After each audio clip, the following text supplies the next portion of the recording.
प्लासी की लड़ाई में जितने लोग मैदान में लड़ रहे थे उससे ज्यादा लोग मैदान के बाहर खड़े होकर तमाशा देख रहे थे, लड़ाई का परिणाम सुनने की प्रतीक्षा कर रहे थे। देश के भाग्य का निर्णय होने जा रहा था, मगर उस निर्णय में सारा देश शामिल नहीं था। विदेश मंत्री के नाते मैं अफगानिस्तान गया था।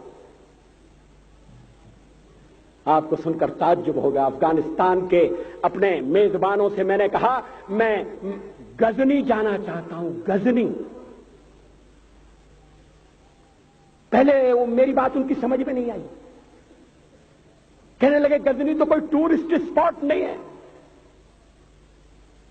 गजनी में कोई 5 स्टार होटल नहीं है, गजनी में आप जाकर क्या करेंगे, गजनी में आप जाकर क्या देखेंगे। मैं उन्हें पूरी बात नहीं बता सकता। मेरे हृदय में कहीं गजनी कांटे की तरह से चुभ रहा है। जब से मैंने गजनी से आए एक लुटेरे की कथा पढ़ी है और किशोरावस्था में पढ़ी है, मैं देखना चाहता था वो गजनी कैसा है। आपको सुनकर ताज्जुब होगा, महमूद गजनी का अफगानिस्तान के इतिहास में कोई स्थान नहीं है।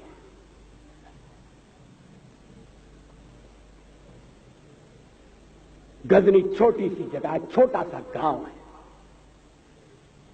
कल्पना करिए सैकड़ों साल पहले वहां धूल उड़ती थी, झोंपड़ियां थी, मगर एक लुटेरा लुटेरों को इकट्ठा करता हुआ सोने की चिड़िया को लूटने के लिए चला आया।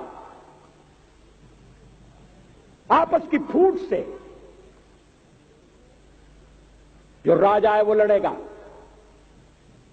जो क्षत्रिय है वो लड़ेगा। हमने समाज के बहुत बड़े वर्ग को लड़ने के अधिकार से वंचित कर दिया। हमने उन्हें हथियार नहीं उठाने दिए। मार्शल नॉन मार्शल के आधार पर हमने समाज को बांट दिया। वो लुटेरा सोमनाथ के मंदिर तक चला गया। पुजारी देखते रहे। मंदिर की पूजा भक्तों को करना पड़ती है। मंदिर तो एक प्रेरणा का केंद्र है। मैं देशपांडे जी की तरह से नास्तिक नहीं हूं, मगर उनकी नास्तिकता में भी जो आस्तिकता है मैं उसका आदर करता हूं, उसका सम्मान करता हूं।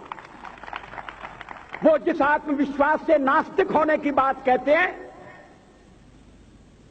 तो मैं उनसे कहना चाहता हूं वो सचमुच में नास्तिक नहीं है। जिसकी आस्तिकता है, जिसका विश्वास है, वो नास्तिक कैसे हो सकता है? विश्वास किसमें है ये बड़ी बात नहीं है, विश्वास है या नहीं। हमने समाज के बहुत से बड़े वर्ग को विश्वासहीन बना दिया।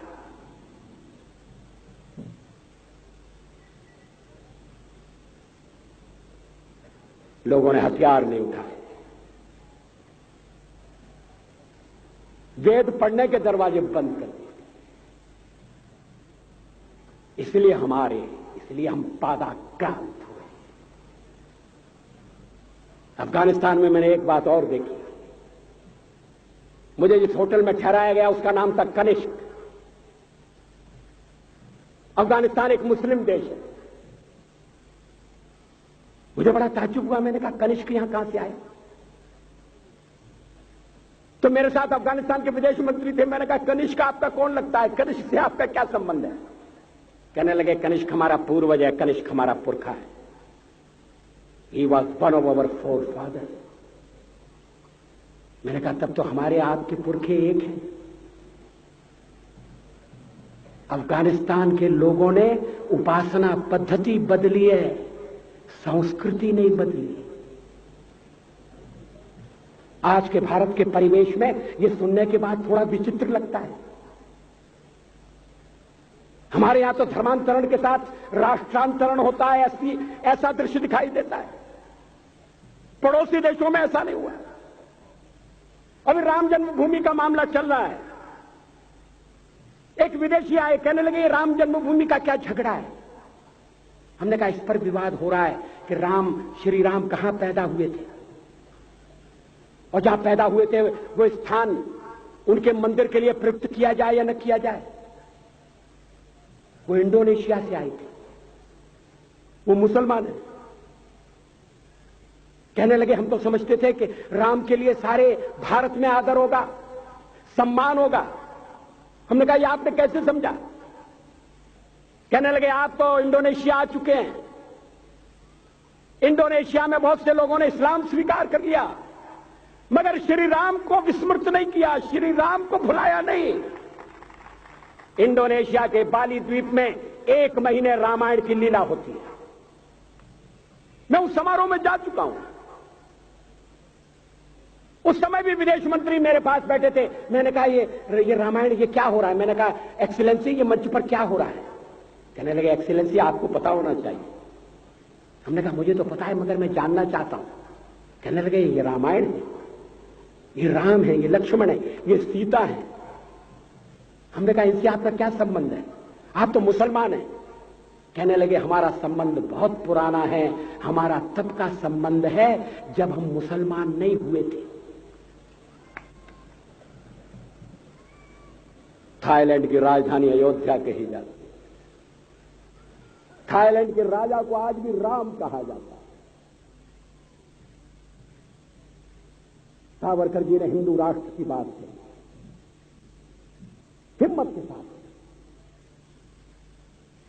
बुनियादी तौर पर भारत हिंदू राष्ट्र है।